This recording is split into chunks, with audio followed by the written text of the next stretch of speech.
안녕하세요. 헤드헌터 이직현입니다. 자, 같은 스펙이고 뭐 비슷한 경력에 있는 사람이다. 근데 누구는 이제 헤드헌터인 제가 진행하는 회사에 추천을 하고 누구는 이제 추천을 하지 않고 이렇게 좀 나뉘는 거죠. 물론 본인이 직접 이제 공고를 통해서 지원하시면 되겠지만 뭐 바쁘면 헤드헌터 적합한 제안을 이제 하는 경우들이 많잖아요. 그럼 내가 채용 공고 검색을 하지 않아도 이제 나한테 맞는 제안들을 이제 받을 수 있으니까 이제 어떻게 하면 조금 더 이 헤드헌터들이 나를 여러 회사에 잘 지원을 하게 만들 수 있을까?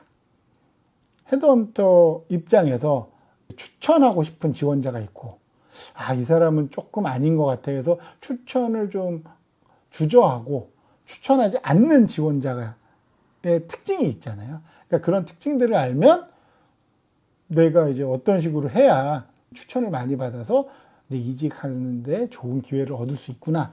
이거를 잘 알게 되실 겁니다. 자, 그럼 먼저 추천을 잘 받는 그런 지원자의 특징이 뭔지 그 부분에 대해서 한번 얘기를 해보죠. 첫 번째는 이제 목표가 아주 명확한 사람이에요. 목표랑 조건. 나는 중견기업, 강소기업까지도 봅니다. 그리고 산업군은 IT 쪽이어야 되고 연봉은 뭐 예를 들면 뭐 6천에서 7천만 원 정도 사이, 인센티브 별도 이렇게 제안을 받고 이제 지원을 하는데 명확하게 이제 조건을 갖고 있는 사람은 추천하기가 훨씬 편하죠. 기본적으로 자기가 이러이러한 조건을 이야기를 했는데 그 조건에 맞으면 어느 정도 저 사람도 지원할 거 아니에요. 그래서 예전에 계신 분은 정말 이제 그게 확고했었어요. 이제 그분 같은 경우는 마케팅이었는데 이제 소비재고 규모는 뭐 얼마 이상, 매출액은 얼마 이상, 그리고 이제 회사 위치는 서울 안쪽. 왜냐면 이제 그분이 수도권 쪽에 사시기는 했는데 강남 접근성은 조금 떨어졌거든요. 그래서 뭐 강남까지도 보지만 기왕이면 이제 강북 쪽에 있는 회사를 선호를 하셨거든요. 그러니까 그렇게 말씀을 해주시면 진짜 헤드헌터 입장에서 매칭하기가 되게 좋습니다. 그러니까 매칭하기가 좋다는 얘기는 이 사람의 이력서를 가지고 여러 곳에 넣어볼 수 있다는 얘기거든요. 그러니까 이제 추천 받을 가능성이 높은 거죠. 그리고 이제 두 번째는 이력서를 굉장히 잘 쓴 분이에요.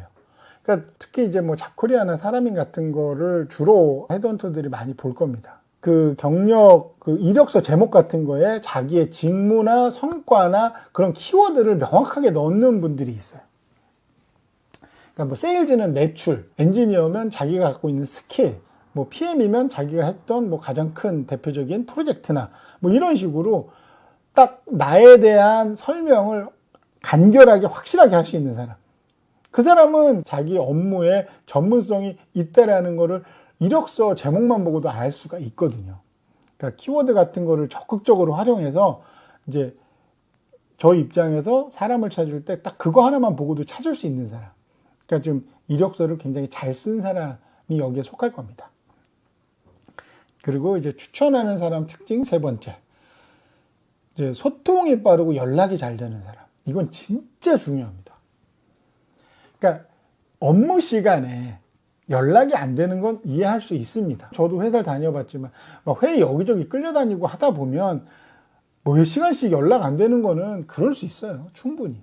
하지만 만약에 내가 뭐 제안을 받았고 그래서 뭐 서류 심사 중이고 아니면 면접 날짜를 잡거나 아니면 뭐 추가적인 자료를 요청할 수도 있잖아요. 그러니까 이런 경우라면 최소한 이제 업무가 끝나고 나서는 업무 시간 이후에는 확인을 하고 답변을 좀 주시는 게 좋다라는 거죠. 진짜 어떤 경우는 뭐 3, 4일 동안 답이 없는 경우도 있어요. 그러니까 솔직히 말씀드려서 제가 제안 메일을 그냥 보낼 수가 있잖아요. 제안 메일을 보냈는데 뭐 그거에 대한 답변이 늦게 오는 건 이해할 수 있습니다. 왜냐면 그 사람이 지원한 것도 아니고 내가 제안 메일을 뭐 일단 보내주세요 해서 받기는 했지만 뭐 급하지 않으면 안 볼 수도 있는데 추천을 해서 진행하는 과정에서는 조금 소통이나 이런 게 빨리빨리 돼야 된다는 거죠. 그래서 그런 경우도 있어요. 그러니까 제가 추천을 한 3명을 했는데 2명을 면접을 보겠다고 회사에서 연락이 왔어요. 그래서 이제 2명한테 이제 언제 회사는 이제 시간대를 줬죠. 시간대를 주고 이제 그 두 분한테 연락을 했죠. 이날 면접이 가능하시냐 연락을 달라고 했는데 한 분은 연락이 바로 와서 뭐 일단 시간을 잡았고 나머지 한 분은 이틀 거의 3일 가까이 연락이 안 됐어요. 그러니까 솔직히 말씀드리면 하루 지나서도 연락이 안 돼서 회사에다가 이야기를 했습니다. 이분은 확정이 됐고 이분은 연락이 안 됩니다. 라고 했을 때 회사 입장에 그럼 일단 이분으로 하시죠. 이분 먼저 픽스하고 이분으로 진행할게요. 해서 이분 먼저 진행하고 이분은 한 3일, 4일 후에 연락이 와서 그 시간대가 어렵다. 그래서 그럼 알겠다. 그럼 다시 한번 잡아보자 하는 중간에 첫 번째 보신 분이 그냥 최종 합격까지 해서 끝났어요. 이분은 이제 면접을 안 보게 된 거죠. 그러니까 결국에 둘 다 가고 싶은 자리였는데 그 작은 차이 하나가 결과를 완전히 바꿔버린 경우가 생긴 거죠. 그리고 이제 추천하고 같이 가고 싶은 지원자 특징. 네 번째는 유연성을 가진 사람이죠. 협상에서. 그러니까 예를 들어서 연봉 같은 경우도 어느 정도 레인지를 두고 가는 거죠. 얼마부터 얼마까지. 그리고 추가적으로 제 입장에서 좋은 건 정말 마지노선. 내가 이 회사 안 가도 좋다. 하지만 나는 최소한 이 금액은 받아야 된다. 뭐 이렇게 면봉에 대해서 유연성 플러스 확고한 자신의 그게 있으면 연봉 협상하기 굉장히 좀 편합니다. 왜냐하면 만약에 이분이 생각한 마지노선 금액과 회사가 제시하는 금액이 만약에 좀 더 낮으면 이거는 솔직히 협상의 대상이 아니잖아요. 저 같은 경우 그냥 이야기를 할 수 있거든요. 이분이 생각하는 마지노선은 이겁니다. 그러니까 최소한 이거는 넘어야 이분하고 이야기를 할 수 있을 것 같아요.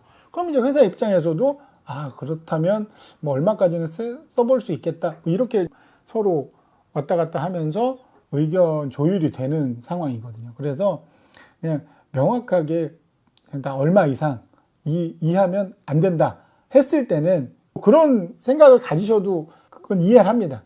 그렇지만 그렇게 말씀하실 때는 진짜 이 회사 안 가도 될 때 그런 경우가 아니라면 조금 유연성을 갖고 움직이셨으면 좋겠습니다.